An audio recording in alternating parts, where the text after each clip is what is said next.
Hi there, fight fans. My name is Kian Lang, and I'm very happy to say that I'm today joined by former Octagon lightweight, potentially Shem Rock. Shem, how are we doing today, brother? I'm good, lad. I'm good. Just enjoying life after the fight. How's the body feeling post fight? I'm fresh, lad. Look at me, not a mark, not a bruise. I could go again. I could fight tomorrow if I had to. And obviously, going into the fight, it was meant to be Lom Aliev at first, then it's Abdullah Kodziev, and then you get the opponent that it felt like you wanted the most in Attila Korkmaz. How happy were you to just not only be on the card in the first place, but get an opponent like Korkmaz on such short notice?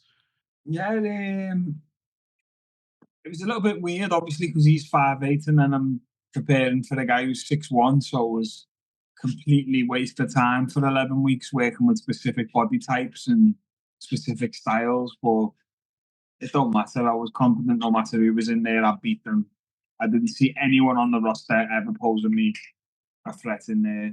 So I was confident. The fact that they changed the opponent to Korkmaz, it was a bit it was a bit annoying because it was only 6 days away and I was supposed to make 70k.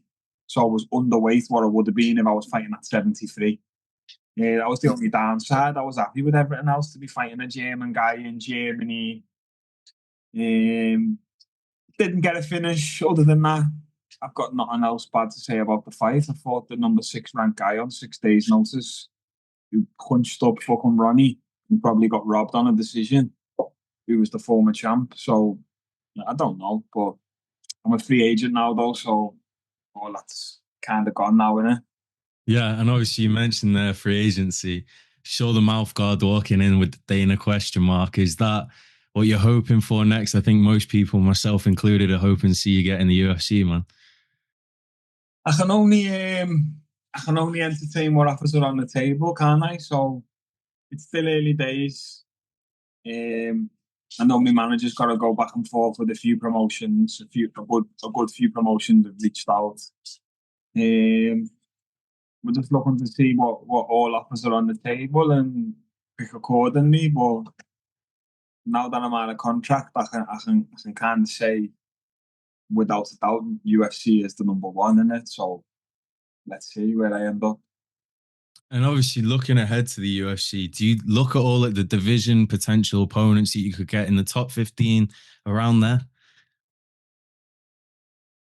Obviously, when I look at the roster, I've kind of already had like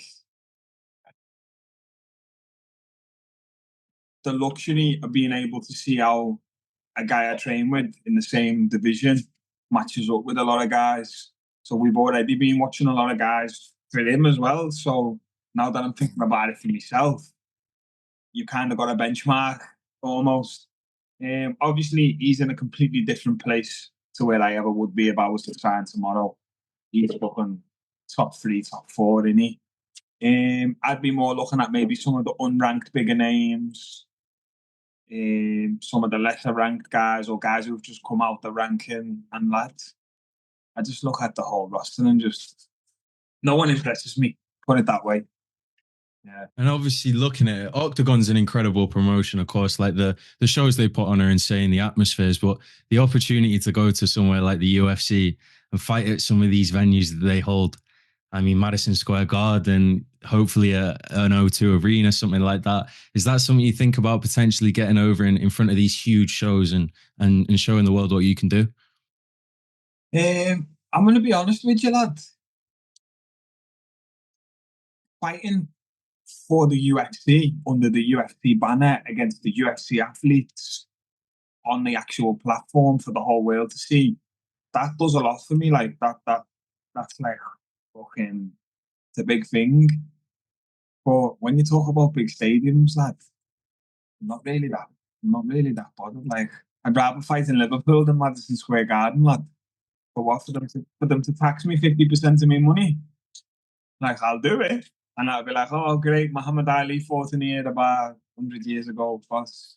But I'd rather fight in the Olympia down the road, to be honest, lad, and keep it 100% in my base if I can do that. Don't get me wrong, it'd be nice to fight in Vegas one time, nice to fight in Madison Square one time, but being honest, lad, what's their capacity? Madison 18K Square. is Yeah, Vegas. I think something like that. It's sick. Like, it's sick. I'm not downplaying it, but I've already topped that. So it's not arenas what are gonna entertain me. Like, it's gotta be the platform, the name, obviously the number of eyes that gets drawn to the actual UFC events, and just the competition. Who doesn't want to say they fought at the highest level in the world? Who wants to call it a day and say what if? Like, I'm not really a what if type of guy. I'm a gambler, man. Yeah. And you mentioned that, I mean, you're a gambler. When you look at your career from the start to now, from obviously, I mean, your story's one of the maddest ones in the entire sport, your journey to get to this point. Do you ever sit here now as probably the hottest free agent on the market, the person that everyone's talking about where they're going to go, and you look back to Malaysia and all that time? I mean, is it not just mental to you, the journey you've been on and how far you've come now? It is. It definitely is. But I can remember being at that point and saying I'm going to be where I am now. So the fact that I am where I am now, this wasn't the end point of the story. This wasn't the goal. This was just part of the journey where I am right now. So if I was still to go back to that guy in Malaysia, this is halfway through. So I'm just at the halfway point. It's just a checkpoint for me, lad. I'm still got way to travel, innit? And obviously, looking at the whole team right now at Next Gen, you've got yourself. Obviously, you mentioned Paddy there, the things he's doing. We've got Adam Cullen with a huge fight coming up, George Staines, Luke Riley. I mean, the list just goes on and on and on. How much confidence is the air over there, and how much help does it give you training with, I mean, just the elite of British MMA? We're all just fucking leapfrogging each other every day in terms of skill set, and everyone's just getting better together. You go on holiday, or you have a fight and you take a few weeks off and you come back and everyone else is leveled up and you're like, ras. And then you're in camp and you level up, and then we're all just chasing each other, but in a good competitive fucking team environment kind of way. And I think that's why we are where we are, because we've got so many people at the highest level who aren't who are still not satisfied with where they are. Everyone still wants to improve. Everyone still wants to get to the next level. And I think that's the most important thing in a hunger. I think you just need to be hungry. And I think something that interested me a lot about your most recent fight was the fact that you wanted a German guy. In Germany, do you just thrive on being sort of the antagonist of the crowd and enjoying those boos and welcoming it in? Do you know what? I didn't get booed as much as I thought I would have. I thought that. Yeah, I think maybe because he's Turkish, he's not like German by race. So maybe some of the German fans turn the nose up to him. I don't know. I don't know the politics over there. I thought I was going to get booed by everyone, but they seem to like me. Um, I think I probably would have got cheered when I fought Kodazev, and he would have got booed because it's his debut. No one knows him. I'm the bigger name. But I didn't really want that, lad. I wanted it to be German guy in Germany, back against the wall. So it's just extra motivation for me, lad. I enjoy it. I like people telling me it's not possible. I like people telling me you won't do it, you can't. Just what makes me want to do it even more, lad. Yeah. And just the final one for me, and again, I can't thank you enough for your time, mate.